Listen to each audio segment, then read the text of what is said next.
If you're wondering what happened to us in the last race on the Gold Coast, this little sucker is what caused the screw.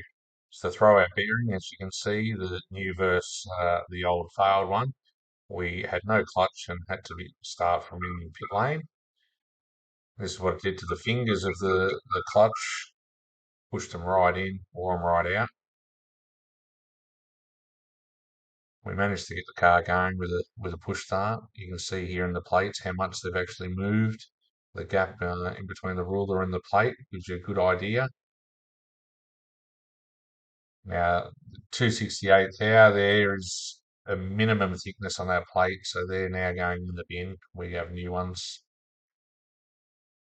The step for the clutch basket has been put in. It's 100,000 steps. So Tony from Speedworks has machined that back in, and that's the new basket. You can see the difference in the springs, in the fingers there.